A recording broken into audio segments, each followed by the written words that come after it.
வணக்கம். இந்த பதிவில் நம்ம பொருந்தாத சொல்லை கண்டறிதல் பார்க்க போகிறோம். பொருந்தாததுக்கான சொல்லுக்கான வினாக்கள் இலக்கண குறிப்பு, திணை வகைகள், நூல் தொகுப்புலேருந்து கேட்பாங்க. இப்போ நம்ம எடுத்துக்காட்டுகள் பார்க்கலாம். நாலடியார் நான்மணிக்கடிகை திரிகடுகம் பரிபாடல். இதில் பரிபாடல் பொருந்தாது. இது 17 மேல் கணக்கில் வரக்கூடியது, மற்ற 17 கீழ் கணக்கில் வரக்கூடியது. நாற்காலி, முக்காலி, மேஜை, சுண்ணக்கட்டி. நாற்காலி, முக்காலி, மேஜை இது எல்லாமே மரத்தால் செய்யக்கூடிய பொருள். சுண்ணக்கட்டி மரத்தால் செய்யக்கூடிய பொருள் கிடையாது. நல்லபாம்பு, பூரான், தேல் இது மூன்றுமே ஊர்வன. தவளை ஊர்வன கிடையாது. சிலப்பதிகாரம், மணிமேகலை, சீவக சிந்தாமணி இதெல்லாம் காப்பியங்கள். நந்தி கிளம்பகம் காப்பியம் கிடையாது. அன்னம், கிளி, மயில் இவை மூன்றும் பறவை. புலி பறவை கிடையாது. தூது, உலா, குரம் இது மூன்றும் சிற்றிலக்கியங்கள் வகை சார்ந்தது. பெருங்காப்பியம் காப்பியத்தில் வரக்கூடியது.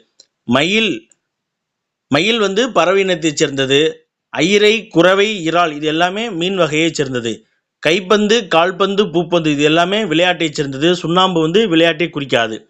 ஆண்டு, வாரம், மாதம் இது எல்லாமே காலத்தின் ஒரு பகுதியை குறிக்கக்கூடியது. ஆவடிங்கிறது இடத்தை குறிக்கக்கூடியது.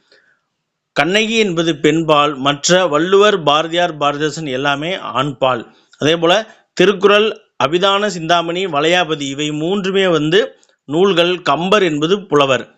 ரோஜா, மல்லிகை, செம்பருத்தி இவை மூன்று மலர்கள். சந்தனம் என்பது மரம்.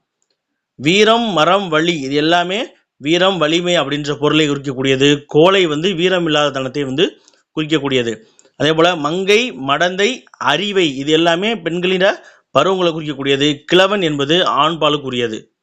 குதிரை, ஆடு, மாடு இவை மூன்றும் விலங்குகளை குறிக்கக்கூடியது. தவளை விலங்குகளுக்கு வராது. பனங்காய், தேங்காய், மாங்காய் இதில் பனங்காய், தேங்காய், மாங்காய் இவை மூன்றும் மரத்திலிருந்து விளையக்கூடியது. கத்திரிக்காய் செடியிலிருந்து விளையக்கூடியது. அப்போ கத்திரிக்காய் தான் பொருத்தம் இல்லாதது. வெம்மை, கருமை, செம்மை இது எல்லாமே நிறத்தின் அடிப்படையில் இருக்கக்கூடியது. எளிமை நிறத்தின் அடிப்படையில் இல்லாதது. சோனியா காந்தி, ஜெயலலிதா, மம்தா பானர்ஜி இவர்கள் மூவரும் அரசியலில் சாதித்த பெண்மணிகள். அன்னை தெரசா அன்பால் சாதித்த பெண்மணி. பொருந்தாதவர் அன்னை தெரசா.